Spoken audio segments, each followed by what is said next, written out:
Bonjour et bienvenue dans votre émission Mandarin TV Débat. Sous le haut patronage de l'ambassade de Chine en France, le Centre culturel de Chine à Paris a organisé le 21 avril 2022 la cérémonie de remise des prix du grand concours de poésie chinoise en 3 vers 2022.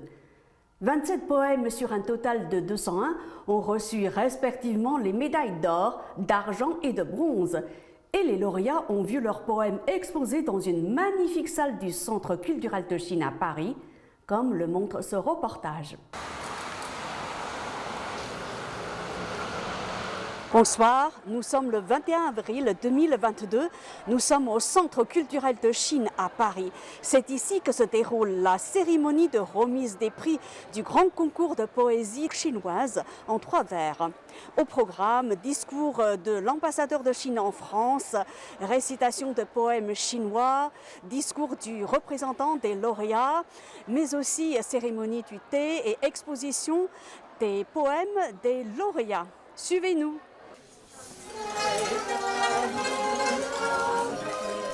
L'auditorium du Centre culturel de Chine à Paris fait salle comble. De nombreuses personnalités chinoises et françaises se trouvent ici pour assister à la cérémonie de remise des prix du grand concours de poésie chinoise en 3 vers 2022. Lu Shaye, ambassadeur de Chine en France, prend place sur l'estrade pour prononcer son discours. Il déclare « En 2010, le département de la communication globale des Nations Unies a introduit les journées des langues. La journée de la langue chinoise, quant à elle, a été fixée au 20 avril, date qui marque le début de la période de la pluie de céréales, l'une des 24 périodes solaires du calendrier lunaire chinois, et ce pour rendre hommage au Cangjie, créateur des caractères chinois. Aux jeunes élèves présents aujourd'hui, je voudrais dire que vous êtes comme de jeunes arbres nourris par les pluies printanières. J'espère que vous continuerez à perfectionner votre chinois, deviendrez les futurs ambassadeurs de l'amitié sino-française. 12 enfants montent à leur tour sur l'estrade. Ils récitent plusieurs poèmes chinois.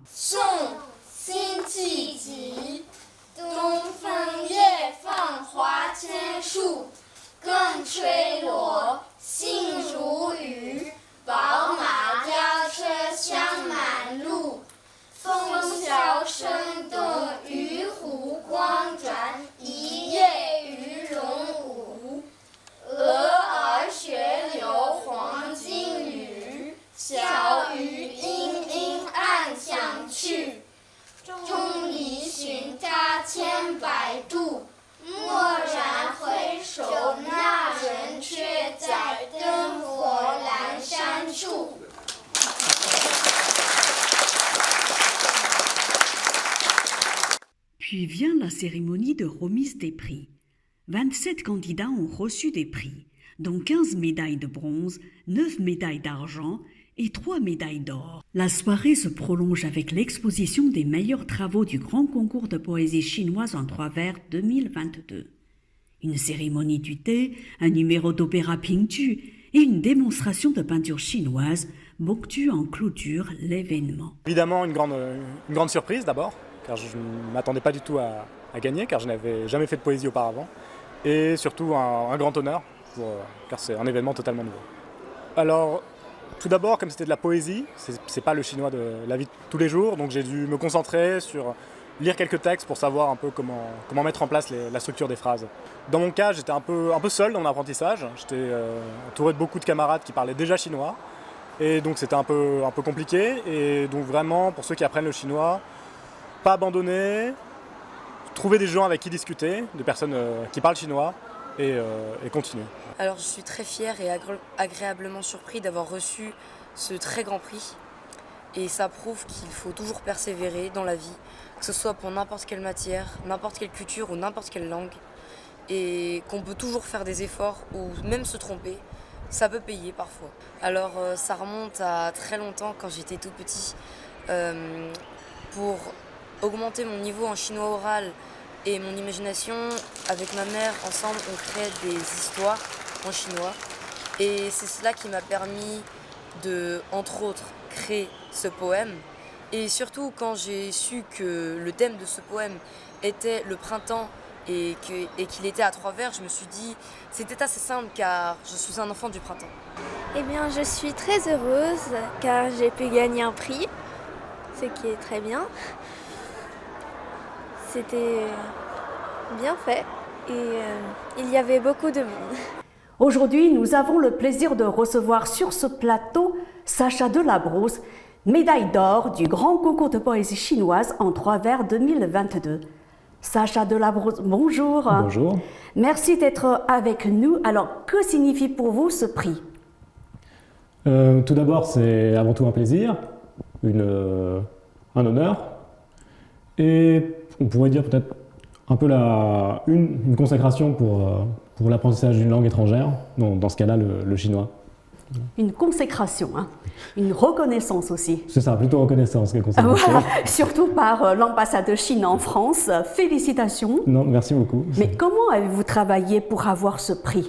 Pas facile, non? Alors, pas facile du fait que c'est de la poésie. Donc, Oui. déjà, j'avais pas l'habitude, ni en français, ni autre langue, de travailler de la poésie. Même pas en français? Non, même pas en français. Vous avez dû apprendre, je vais dire, la poésie à l'école, au lycée? Oui, bien sûr, on a de l'apprentissage de la poésie, mais on n'apprend pas la à poésie rédiger. française, bien Oui, sûr. bien hein. sûr. C'est ça. Mais on n'apprend pas forcément à rédiger de la poésie, on apprend les textes. Voilà, les textes, Exactement. oui. Quelques techniques, n'est-ce pas? Oui. Ouais. Et finalement, pour ce poème-là, je pense que la structure en 3 vers était plutôt une bonne introduction, dans le sens c'est pas. Pourquoi? Car c'est peut-être plus simple, on a des analogies en français, on a certains poèmes aussi avec ce genre de structure, et puis elle donne un cadre assez restreint finalement, puisqu'elle se concentre sur 3 vers uniquement. Donc une bonne introduction. Et quand vous avez reçu les consignes, hein, comment avez-vous réagi? Quand j'ai reçu les consignes, les consignes étaient données avant le concours, et c'est finalement les consignes qui m'ont donné envie de participer. Je pense que si la forme avait été plus libre, peut-être ça aurait été même plus compliqué, ou Ah oui? j'aurais peut-être je me serais lancé dans quelque chose de plus long. En fait, c'était une figure imposée, on va dire. Oui, c'est ça. Mais ça s'est avéré une bonne chose, je pense. Ouais. Et comment avez-vous travaillé alors? Vous avez mis combien de temps à composer les 3 vers? Alors, je me suis pas attelé 10 jours devant ma feuille blanche, non? Ouais. Pendant longtemps, c'était plus dans ma tête. Vous avez reçu on va dire, l'annonce combien de temps à l'avance? Je crois que c'était une petite quinzaine de jours, je suis plus certain. Une quinzaine de jours oui. seulement? Oui. On vous a pas laissé beaucoup de temps, hein? Non, mais C'était quand alors? c'était.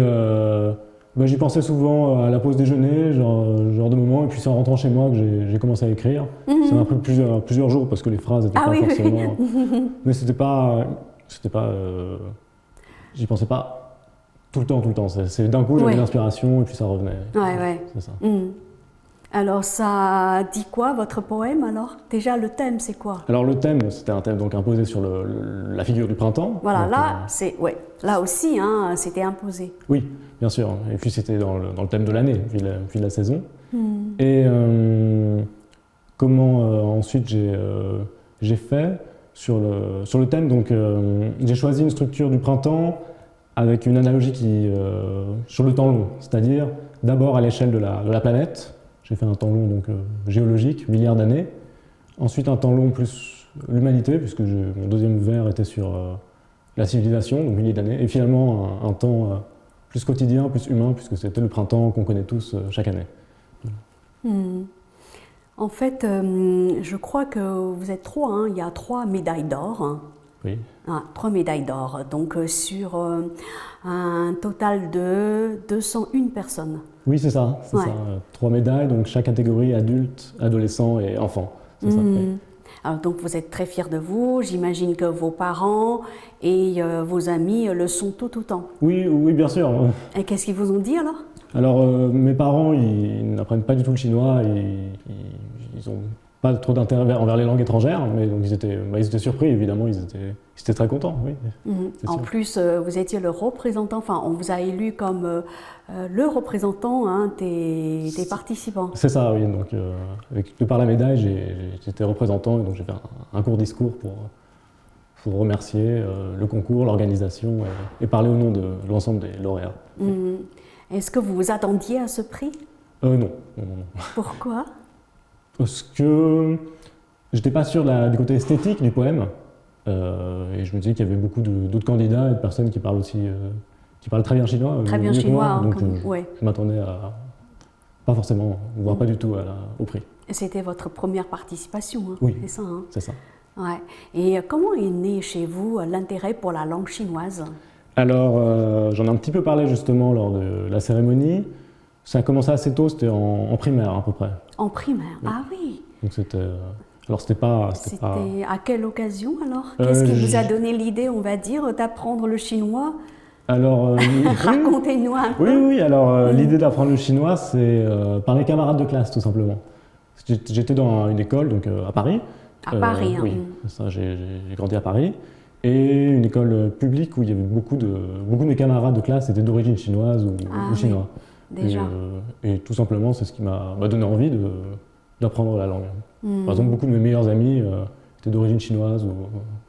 Et Vous toujours étiez très aujourd'hui. jeune à l'époque. Oui. Est-ce que vous saviez que la langue chinoise, on va dire, figurait parmi les langues les plus difficiles du monde? On vous a... Non, on vous a jamais dit ça. quand C'est on est- peut-être pour ça que ça... C'est ça. Quand on est petit, on pense pas trop à ce genre de choses. Quand on est en Non, primaire, non, voilà. On se dit pas. Déjà, parfois, quand on est très petit, les langues étrangères, quand on grandit dans un environnement qui est donc monolingue, donc moi, français. Ah oui, dans votre environnement, il y avait déjà beaucoup de camarades hein, de Oui, c'est classe ça. d'origine chinoise. Oui. Et donc, vous étiez habitué à entendre cette langue?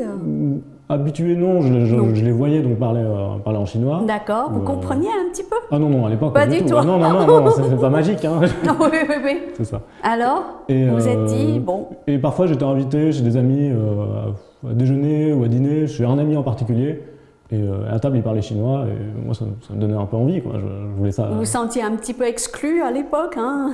Pas forcément, parce qu'avec Non. mon ami, on parlait plus en français, mais Ah oui, mes oui. parents parfois parlaient. Parfois, c'est ça. ouais. Mais ça Ouais. m'intriguait quand même, c'était intriguant.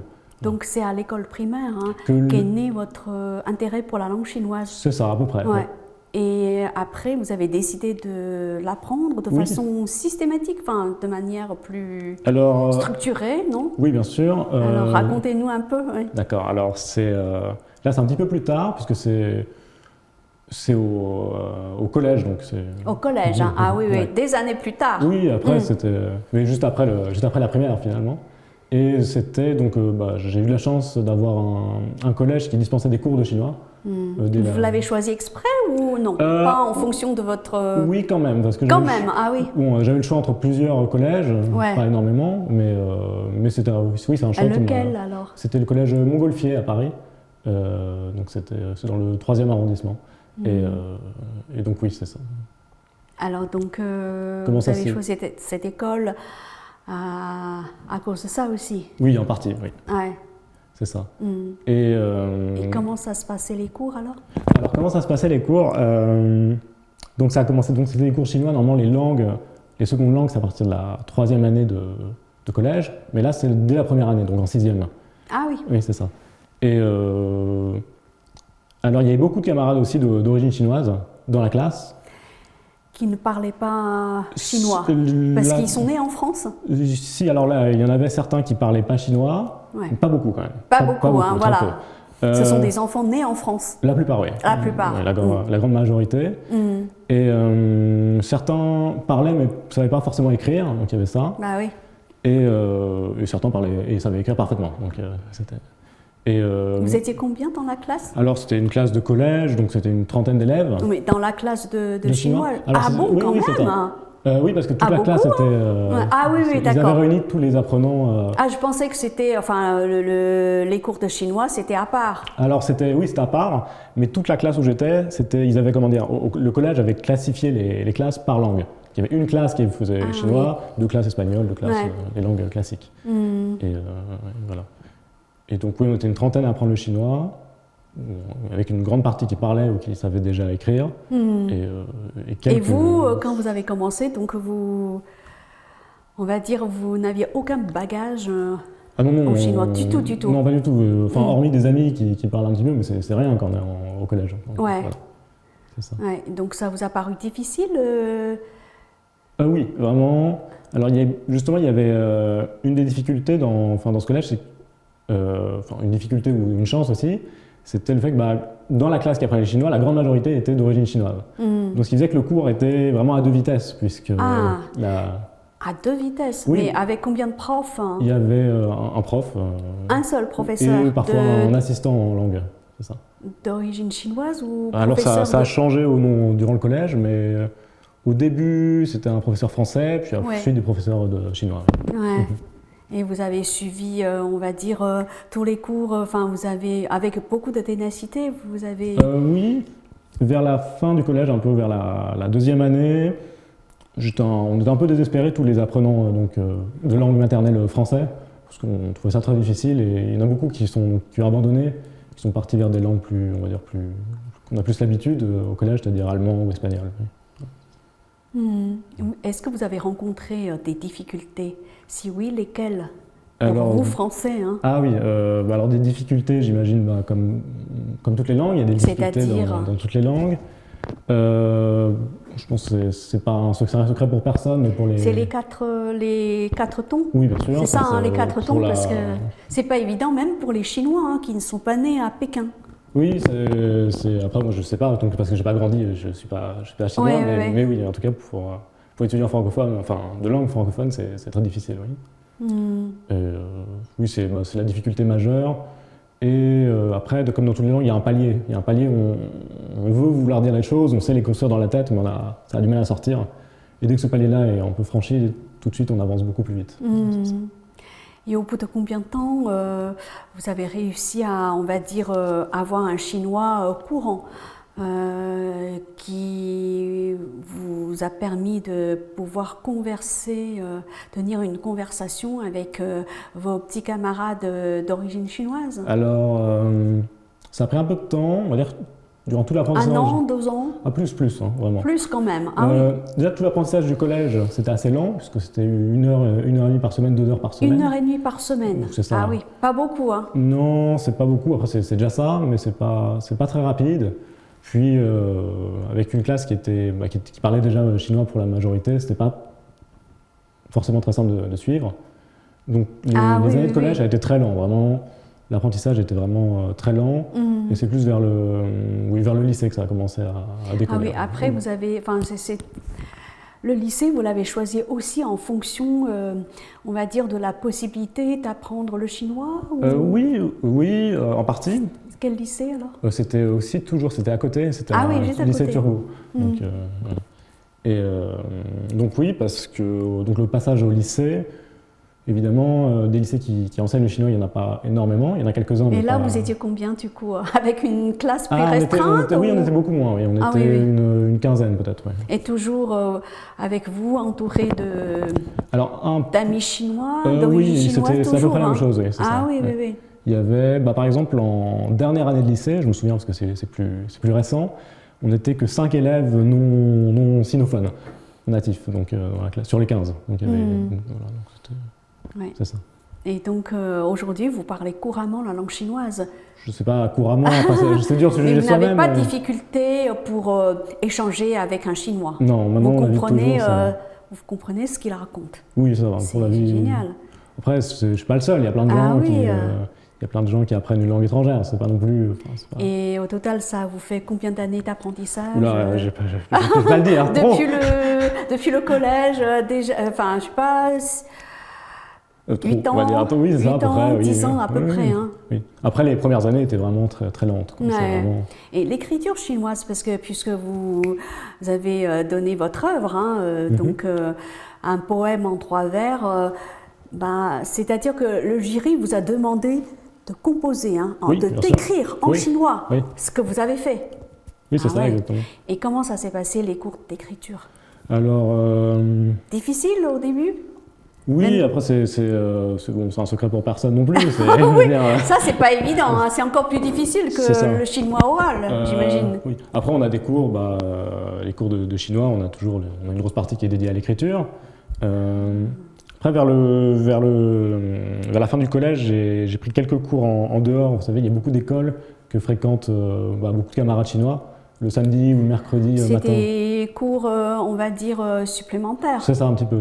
Oui, et vous avez pris ça aussi? J'ai pris 1 année, donc c'est ça, vers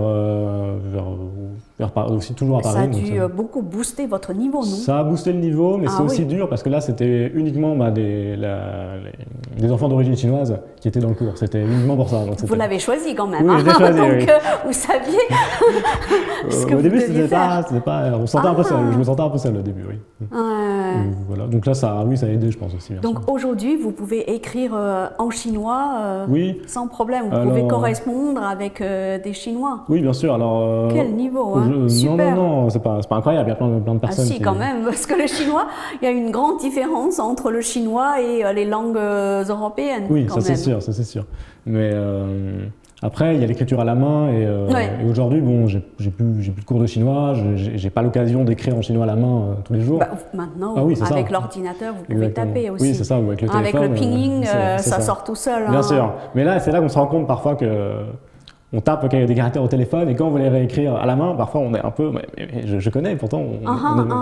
Et je pense qu'il n'y a pas que moi, j'ai cru comprendre que beaucoup de personnes, même personnes chinoises, étaient parfois confrontées au fait que, à force de taper sur le téléphone, on oublie parfois d'écrire manuellement les caractères. Ouais, tout à fait. C'est ça. Ouais. Et je me rends compte aussi. J'imagine que vous avez dû voyager plusieurs fois en Chine Oui. avec ça. Hein. Oui. Et racontez un peu vos voyages en Chine. Le premier, ça remonte à quelle année, le tout Alors, premier le premier, c'était au collège aussi. Ah, au collège. Donc, c'était. Organisé un Ah oui, voyage. c'est ça, Ouais. par l'école, justement. Alors, racontez un peu. Alors, c'était il y a longtemps maintenant, donc je ne oui. vais pas faire. C'était en quelle année, alors, le premier voyage J'ai peur de dire des bêtises, mais c'était vers la fin du collège, ça devait être 2014, 2013. 2014, hein, Oui. donc c'était plusieurs années après les Jeux Olympiques de Pékin. Oui, c'est vrai. Donc la oui, Chine, c'était oui, déjà c'est ça. une Chine très moderne. Ah, non oui, bien sûr, bien sûr. Et vous avez visité quelle ville? Ah, on a fait les villes un peu classiques pour des touristes. Pékin. Hein, oui, bien sûr. On fait Pékin, Shanghai, Xi'an. Xi'an, ouais. Vous avez de la chance parce que même moi, je n'ai jamais mis les pieds à Xi'an. Ah oui, c'est un d'accord. peu plus loin. Ouais, un circuit classique, mais Oui, très oui. représentatif. Je ne sais pas si c'est représentatif dans le sens où on va sur les sites touristiques. C'est comme faire, je ne sais pas, c'est dire que la Tour Eiffel et le Louvre et Ah, c'est un peu et ça. les hein. arènes oui, c'est ça. Est-ce que c'est représentatif de la On France? Pas commence sûr, par pas ça. sûr. Voilà, oui, peut-être pour vous, ce n'est Oui, plus assez représentatif. Non, voilà. Hein. Mais donc je pense que c'est un peu pareil dans l'autre sens. Oui, c'est ça. Donc non, je pense pas que Un c'était must, comme on dit en anglais, un must. C'est ça. Ouais. Donc c'était pas représentatif, pardon. Ouais. Je ne pense pas, mais c'était. Mais lors de votre premier voyage en Chine, est-ce que vous avez eu l'occasion de pratiquer la langue chinoise avec les habitants? Premier non, car c'était au collège, c'était un voyage organisé. On restait souvent donc avec la classe. Et après, j'avais beaucoup de camarades chinois qui étaient là, comme toujours. Et s'il y avait eu un besoin de communication, naturellement, c'est eux qui parlaient en premier. Donc souvent, En tout cas, tout au long du voyage, tout le monde devait parler chinois. autour, oui, beaucoup. Oui, Ouais. c'est ça. Et après, vous y êtes retourné, c'est ça? Oui, j'y suis retourné.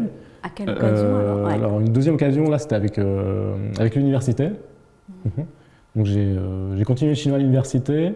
J'ai fait une licence de chinois en parallèle de une licence de chinois. En fait, c'est pas ma spécialité. J'ai pris une licence de sciences, mais en parallèle, j'ai fait une licence de chinois. J'ai essayé de faire les deux en même temps. Oh là là, magnifique. Et Comme bagage, c'est vrai. Je sais pas, ça va pas très bien ensemble, mais je voulais pas abandonner, donc c'est surtout ça. Et donc, on a réussi à avoir comment on appelle ça, un crédit pour avoir aussi un voyage Donc là, par contre, c'était pas dans toute la Chine, c'était à Suzhou. Suzhou, oui, magnifique. Hein. Oui, c'est très beau. Ouais. Mais quels sont vos projets avec votre bonne connaissance de la langue chinoise et par rapport à ce que vous savez, par rapport à ce que vous connaissez sur la Chine? Alors, projet vraiment en lien avec la langue chinoise directement. Bon, peut-être, donc là, je suis donc en études de sciences. Et j'aurais. Vous avez fait un parcours d'ingénieur, on va dire? Non, à l'université tout de suite. Ah oui, d'accord. Donc plus en recherche, donc en biologie. Voilà. Et donc j'aimerais déjà terminer la partie scientifique. Et après. Et finalement, le chinois, ça va rester juste pour vous un plaisir. Oui, ça reste un plaisir, mais si... C'est pas pour devenir interprète ou professeur de chinois, non, pas du tout. Hein. C'est plus à côté. C'est incroyable quand même. Hein. Non, je sais pas, mais Idéalement, peut-être relier les deux, donc c'est pas très simple parce que science et langue, c'est pas ça. toujours le domaine C'est un auquel on luxe, pense. le chinois ça devient. Non, ouais.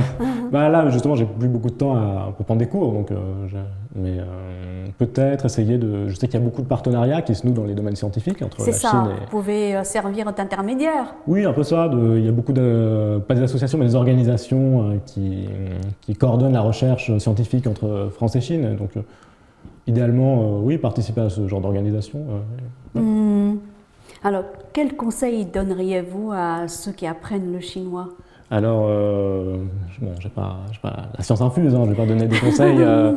Le premier, peut-être, c'est ceux qui ont la chance de commencer tôt à apprendre. C'est fondamental pour l'oreille, par exemple. Ça, c'est vraiment fondamental. Je dis pas que c'est impossible de commencer plus tard, je dis pas ça non plus. Mais, et donc vraiment de se concentrer, du moins pour les francophones natifs, de se concentrer sur l'écoute et l'oreille.